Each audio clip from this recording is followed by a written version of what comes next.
What's up, everybody? William John Ray back with another episode of Design and Invest. What you see behind us is the Vineland Property. It's a 4-unit in North Hollywood, and this is the Design Deep Dive. Let's jump in. I'll talk about finishes, why we chose them, and deal points as well.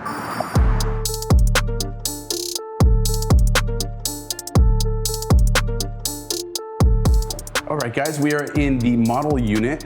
This is the top front unit. These are all 3 bedrooms by right on this lot, because it's only, I think, 4,600 square feet. By right, we can only build 3 units. And so we, of course, put plans in place to build those 3 units with an ADU. So we built a 3-car garage in the back on the bottom floor, oh, obviously on the bottom floor. And then we, after the fact, converted it to an ADU, 2-bedroom ADU. So the unit mix is 3 3-bedrooms units and 1 2-bedroom unit. And the total rent roll, we don't have them rented, but the projected rent roll is just over $14,000. And so it's a pretty good deal. The only problem with this deal is that it took too long, way too long. This project was a pandemic property. We built it just before the pandemic is when we started, and it basically just got stuck within the ADU in the planning process for far too long. Thankfully, my partner, his dad, refinanced us out of the construction loan that we had, which would have just bled us dry. Whenever you're dealing with these projects that you hit hiccups and you get stuck, every month you're making that payment and you just bleed extension fees, this, that. So thankfully he refinanced us out of that, saved this deal completely. So, you know, thankfully we bought it right. You know, we bought it in the 5s, I think low 500s, and we built it right. I think the cost per square foot to build this, I think we paid $130 a square foot or something like that. I built it myself, so this is not something that I hired a GC for. I subbed everything out, and you know, we picked nicer finishes too, because this is a good pocket of North Hollywood. We'll go over those finishes right now, but basically we sold it at a 6 cap. We would have loved to have sold it for a 5 cap, you know, and made a lot more money, which, you know, we did have the comps in the neighborhood, but now the market is turning a little bit not in our favor. So we took a good offer on it, but not a huge money maker. But let's jump in. I want to describe the finishes and why we chose those and how we were able to build so cheaply on this property. So if you look at this kitchen, I could have went with the white shaker like everybody else does. This buyer over here, or renter I should say, is a little more upscale of a renter. So I think that going modern is gonna set us apart from the competition, and also, you know, make it a little more fun. Everything that I do, new construction, is custom, so it's not that much more. On the top, we chose a veneer, like a lighter color veneer, and on the bottom, we chose a darker color, so we contrast it. And then we bring the counters light to sort of reverse and pop it. Counters themselves are quartz, white quartz. I chose to do a waterfall because it's not that much more. So these are 9-foot slabs. So being able to waterfall on both sides and do the center like on one slab is the key. You're buying a slab anyway, so might as well get a cool little waterfall feature out of it. Even if you get one side, a lot of times if you want a bigger island, you can go bigger and then just waterfall only one and then just extend the other a little bit more. It's a cool architectural feature. So you have an overhang here and on the side too. We didn't have the space for that, but I'm just giving you some pointers on what to do. We include the appliances in our units as well. So counter depth fridge, you know, not cheap, but you buy the package. I get really good deals on appliances. All the like the faucets and finish stuff like that. We didn't go crazy, you know. This faucet was probably like $65 on Amazon.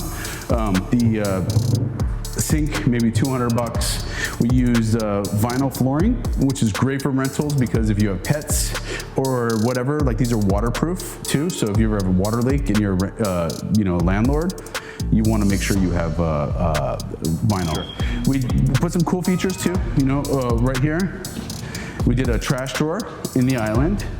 We did, by the way, every 4 feet, a rule of thumb, every 4 feet you have to put an outlet in islands like this To get away from it, usually people put them on the sides and cut them out, but it looks like crap personally. Like I hate, you have this beautiful waterfall and then you have an outlet right on the side. So people think that they have to do that. They don't have to do that. You have to fight sometimes with some of these inspectors because they think they know it all, but this satisfies it right here. So I put it right in the face, and I designed these cabinets. These are custom, so this is just a fixed panel right here. And then in that fixed panel, I put the outlet. That satisfies the that requirement, and it's also functional. If you have a blender or something, you plug it in, you know, and you're cooking on the side. Having it on the sides doesn't make much sense, and it aesthetically doesn't look good. Another feature that we put here is a spice rack. Nice spice rack to the side of the stove. Lazy Susan to take advantage of the corners. So these are all things that a lot of people don't put when they're designing cabinetry, but it goes, like I said, a long way. Also, we chose to do a custom backsplash instead of just the 6-inch quartz that comes with it. These tiles that we chose, I think are probably like $3 a square foot. And then the installation of this, very cheap. I think I paid like per kitchen $400 install on each one of those. So you get good finishes. You can get good finishes and without really breaking the bank. These cabinets are in line with the pricing that you would do for Shaker. Shaker looks old. This is not that sort of house. We're going for more of a modern twist here. The roller shades, I pay, I think, about $50 per window for these roller shades. I get a really good deal from a local vendor, and they just go a really long way, you know, to add just the finished details. But let's go to other parts of the house. I want to describe the bathrooms and explain those and stuff too.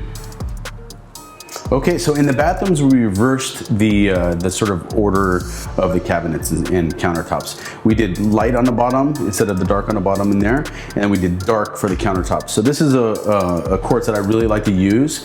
It has a little movement in it. It's a nice gray. I think it's called Concerto or something like that. It's a these are pretty cheap slabs too, so they're not very expensive. Faucets like $30–40 on Amazon. Comes with the drain. All of the moldings and things that we use throughout the house are just very clean lines. We don't have any sort of designs in the molding and trim, just square, sort of craftsman looking. And then, you know, $99 toilets. For the flooring, this is probably the last property I'll be able to buy floors and tile for this cheap. I think these were 99 cents a square foot. Those days are over unless it's some blowout clearance sale that they're trying to get rid of. And then the same thing for the walls. We went darker and did more of like a wood grain for the walls. Let's come inside.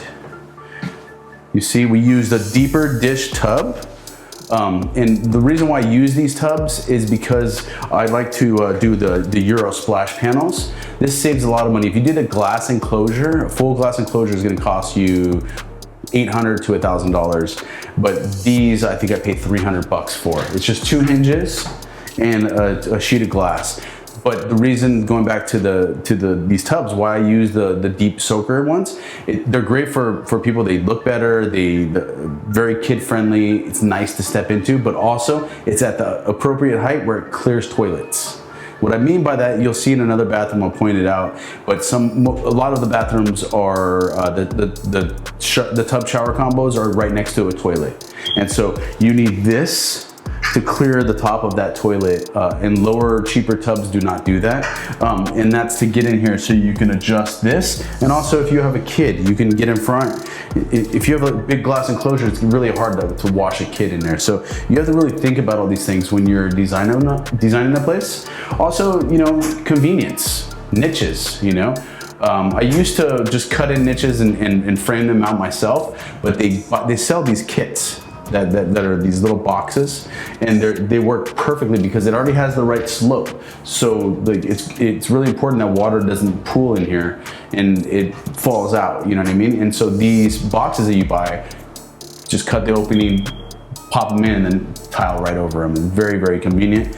Also, I thought about everything when it comes to this stuff too. So, you know, this bathroom doesn't have a towel bar directly next to it. It's over there. So you hang your towel here, you know, a little rope hook on the side.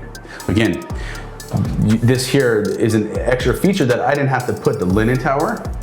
This linen tower, you know, cost me more money. I think this probably cost me $300-400 or something. I don't have them in a lot of the bathrooms, but the ones that are like serviceable off of the main area, like this one is. This is right off the hallway and next to the kitchen. This is one that your guests are going to be using, that you're going to be using. Having a linen tower like this goes a long way. And you know, we use nice Delta faucets in kits, nice square one. So it's you know, it's the little things. It's not a lot of money. I think these are like $200 each, 150. I could have went for a cheaper one, but then it would have looked too apartment-y. You know, nothing classy about that. So again, $300 opposed to $1,000. Tubs are maybe $150 more, but by doing that, you're making it a lot nicer. You all the benefits you get from that. But again, all in line with not being crazy prices. You know, you get the bang for your buck. Okay, so we're in one of the bedrooms now, in the model unit. If you look down, you see these handles. These door locks are probably an extra $7. It's not even a lot, you know. So you could get the cheap doorknob for $10, or you can pay 17 and get these nicer ones. Again, goes a long way. Really, it's the finishes and the small things that will get you a higher price for rent. And we're selling this property, so we want to make sure that the person buying it knows these things and knows that they can rent it for a higher price point than the competitors and other things they're looking at, so they buy ours instead of theirs. As you know, I have a home staging business, so I also stage at least one unit of all of my developments. How I work it with my partners is I pass along my cost. So it basically just cover my cost is all we get when we stage for our development. So my guys' time, stuff like that. But let's talk about these closet doors real quick. So closet doors, I could have used the cheap mirrored sliders. Those are like, I think $150-200 per. Instead, my custom cabinet guy was already here doing tons of work, so I had him throw these in. So including the shelf and pull, which is a nice modern shelf and pull with the same material, not your cheap white rods and you know, that shelf and pull, that style. I think I paid an extra, a total $500 for each closet that I did. Now, if you back that up, okay, you were paying $200 for a mirrored one, and then you also have to pay someone to do the shelf and pull. So let's say you're all in for each closet is $300. I paid an extra $200, and we got this result, which everybody takes pictures of and loves. You know, during the open houses and stuff, they come through, they're like, oh my God, this is really cool looking. Because this is custom. You don't see these. You can't buy this off the shelf. You know, you have to custom make something like this. And so it pays. Again, you look out. You have nice views, you have these roller shades that are very practical, and also this is a rental play. Whoever's buying this property is buying this to rent. So this is something, window treatments is something that they would have to put in for their renters to keep consistency, because if you don't, you're gonna have people putting aluminum foil on the windows, putting their own, you know, window treatments, and it's just gonna look really messy from the outside. Yeah, just doing these things for you is really mindful and thoughtful, and it really helps result in a good sale. So here's an example of the toilet clearing the glass. So right here you have the Euro splash panel, and it clears the toilet. So that part right there, bing, you don't want it hitting. Any lower of a tub, that would happen. And then you would be forced to then pay for an $800 glass solution or a rod. And then honestly, like the rod, just, you see those, you think cheap, you want glass, you want more modern. So that clears that. Also, I want to show you an example of a small double vanity, but still having a double vanity. This is an ensuite bathroom, and we try to include as many ensuites as possible. Two of the units are 3 bedrooms, 3 baths, and the other one is a 3-bedroom, 2-bath. So we try to include as many ensuite bathrooms as possible, because again, higher rent, and that comes down to design in the beginning. You have to really consider those things. But this is probably 50 inches, maybe a little, like about 50 inches, okay? And so it's hard to get a double vanity in a smaller space like this, but like I said, it goes a long way. Ensuite, sort of master, vanity. Most people would have just put a couple of drawers on one side and a single vanity, but squeezing this in is another big value add for a property.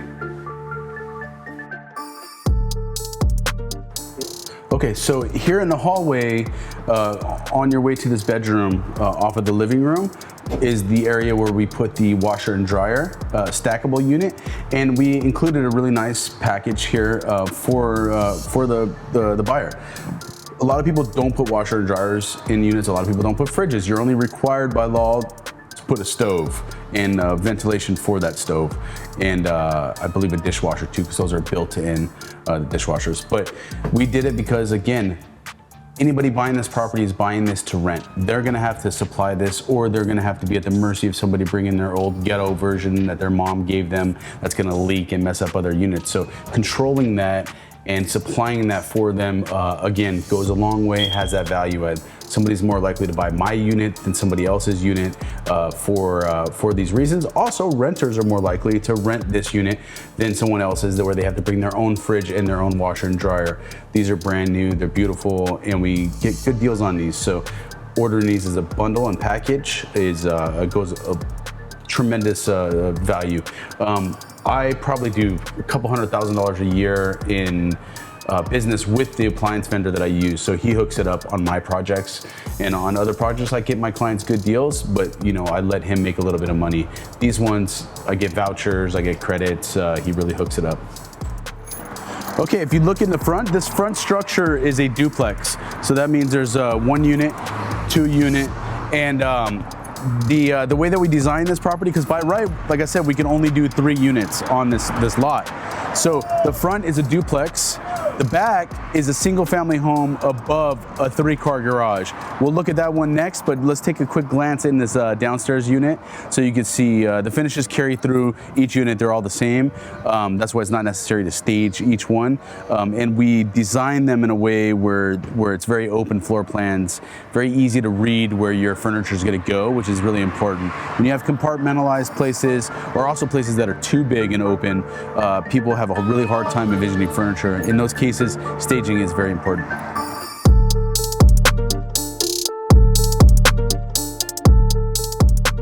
So this unit here is a very similar, almost identical floor plan to the one above it. And these both are 3 bedrooms, 3 baths. 2 of them are en suites. 1 of them services the other bedroom and the guest spaces.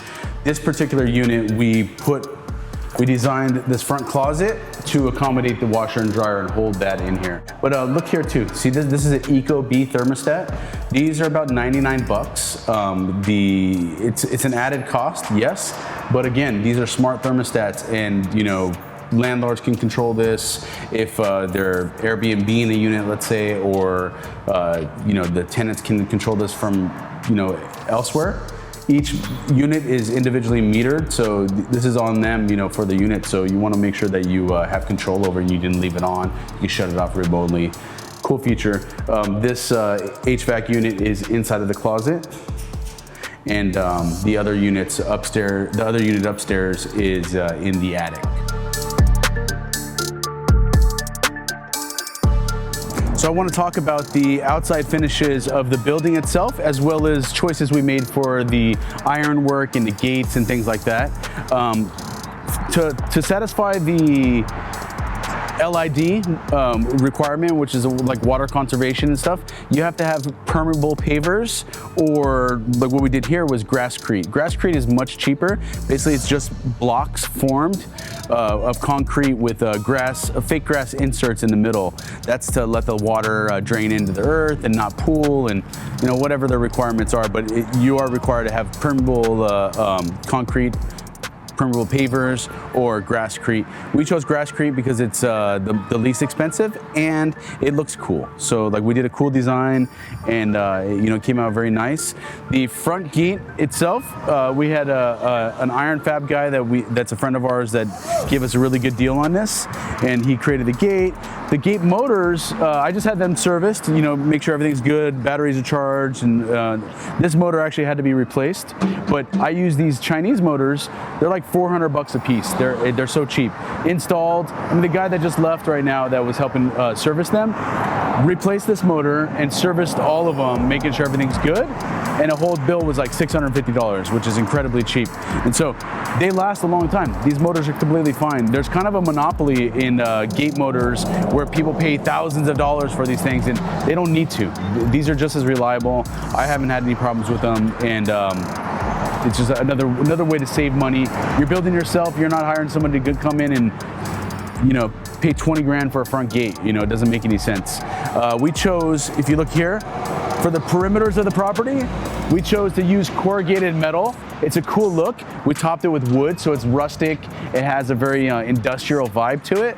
And again, very cost effective. We just have wood posts running this whole stretch and aluminum siding on top. It sounds crazy, it sounds very trailer parky, but it's not. This is a very modern application of this, and it looks cool. A lot of people comment on it and take pictures of it as well.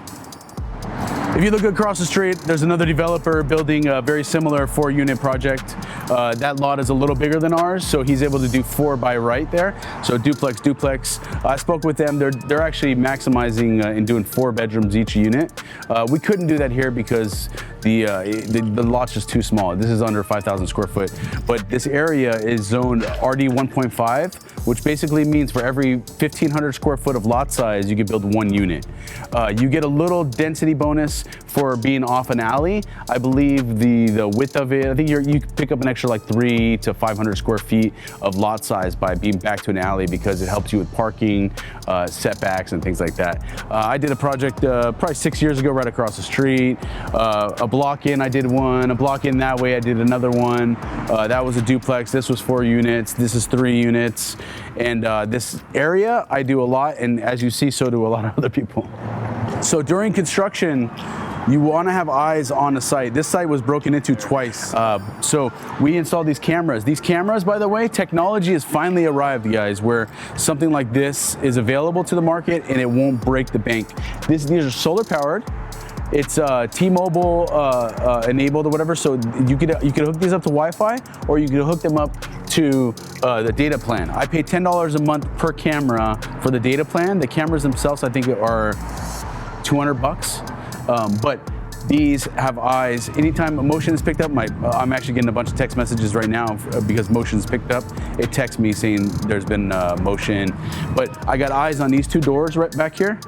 And then in the front, I got eyes on the entire front with another camera. So that's $20 a month for monitoring on this. And you can be completely off the grid as far as having to have power, because you have power outages. Let's say somebody trips your power or takes it off, like that happens. This is on the cloud. Even if they grab this camera and throw it away, I got them doing it. And so that footage and that feature is amazing. Technology has definitely arrived. And then next job site I do, I take them with me, mount them somewhere else. Okay guys, so we're now at the back structure. I want to show you real quick though, a little trick for pre-wiring and stuff. So when you own a building like this or buildings like this, you want to make sure that the tenants don't come in and just jack it up. And what I mean by that is they install ADT, or they install Time Warner cable or DirecTV or whatever, and they just run wires wherever the hell they want all over the building. If you see some of these old buildings, you see wires like a bird's nest just accumulating, tenant after tenant after tenant, service after service. What we do is we pre-wire everything for the buildings. So all they have to do is hook up a little box right here and run these. This is for one unit and this is for the other unit. And they're wired in each bedroom. It has the cabling as well. So by doing this, it avoids any of that riffraff. They come here, whether it's Time Warner or DirecTV or whoever, this is their starting point to the unit. There may be one to the roof for the DirecTV antenna, but you're not gonna get spider webs all over the building. Back unit here, this structure was a 3-car garage on the base. So this whole thing was 3-car garage. This unit, when you open this door, it goes straight up to the stairs. and the stairs, that's your top unit. We cantilevered, which means the overhang right there, we cantilevered on both sides so we can maximize the square footage of that unit upstairs and be able to fit a 3-bedroom. This was really, really tricky to do because, like I said, this lot is small and we weren't able to really get a big units on it. We got the biggest units that we could on this lot size. So we cantilevered. By doing that, it allows us to offer parking because, like I said, I'm back to an alley. So on each side, you have a gate here, and then you have a gate on the other side. Now, they're pretty narrow, but it's big enough for tandem spots. So each unit, all 4 units, has their own tandem spots. So if the front unit has this big long driveway, and then the other front unit has the front side. So you got 2 spots there, 2 spots here, 2 spots here, tandem, and on the other side you have another 2 spots. So in the center between the 2 units is where I chose to put all of the utilities. So all of the equipment, utilities, water heaters, all that stuff is right here in the main corridor and not on the sides where the parking and other areas are needed to really take advantage of this space. So here's the other side of the back structure. We pre-wired EV chargers in these back 2 locations. So if the tenants have an electric charger or have an electric car, they could charge right here on 220, which is powered to the units themselves. Again, we have another gate right here. So 1, 2 gates. Each of them has their own remotes, and you get 2 per, which is 1 for each car. And if you look up here, a cool design detail that we did, instead of doing stucco on the eaves, we went ahead and did this aluminum siding cladding as well to add that industrial vibe and keep it consistent throughout the property. So we go from grays to whites to grays on the inside of the houses too, so it's a theme in colors. And it's also somewhat timeless. I mean, again, everything, you know, goes in waves as far as design features. This will probably be dated at some point, but right now it's cool, it's fresh, it's hip, people like it. Okay, so we're in front of the ADU right now, and the ADU was our sort of real value add for this property. The 3 units themselves, they pencil nicely because, again, we bought it for the structure. The house that was here before, I think we bought it for like $520 or something like that. So we bought it right, 100%. Just the 3 units, it would have penciled nicely. This took it over the top and made it into a good deal.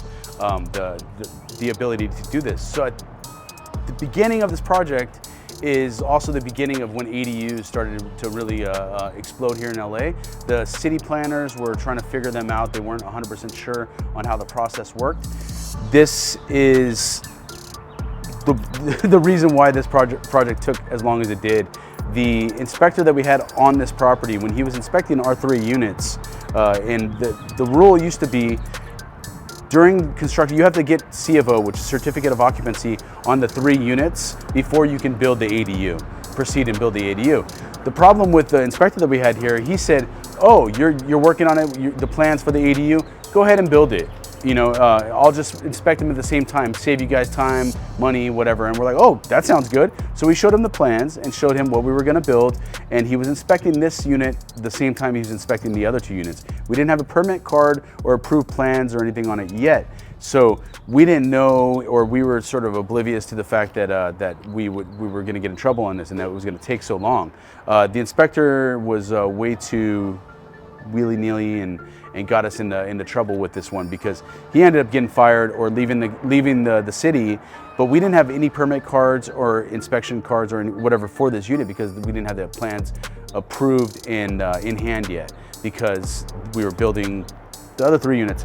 Well, regardless, we had to go through hell because we were in the pandemic, in the middle of the pandemic. And on top of that, we had this inspector who inspected everything, but now we closed it up and everything was basically how it sits now, you know, without the finishes.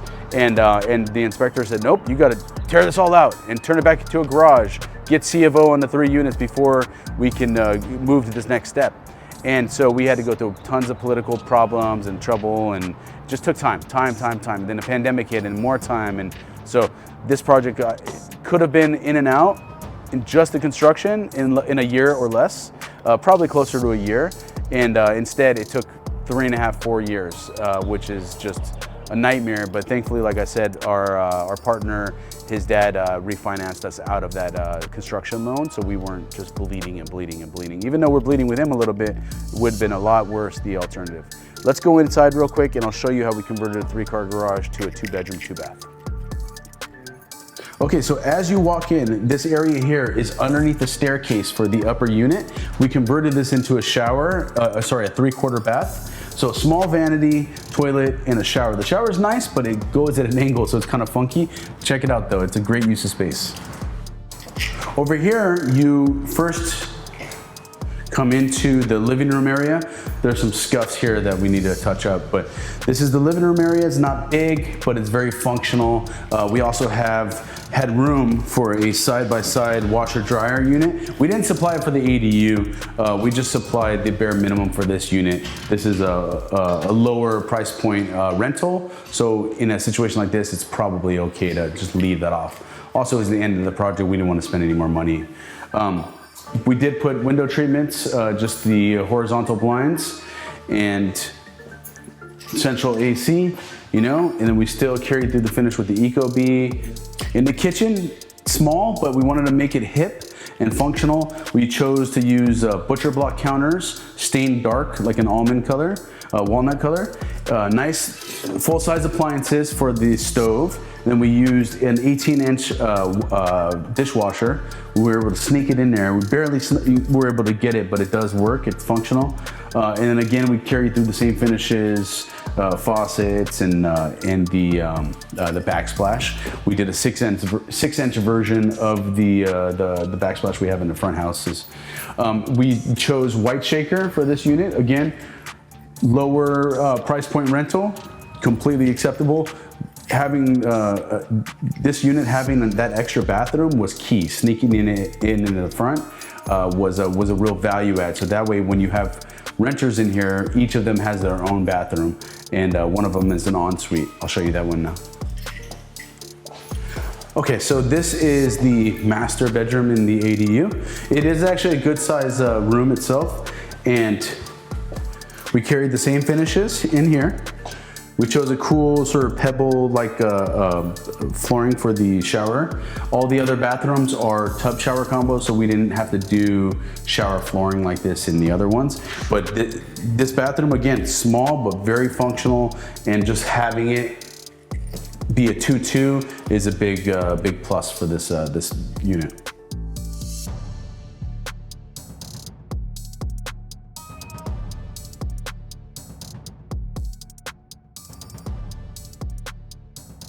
All right, guys, I hope you liked this design deep dive episode.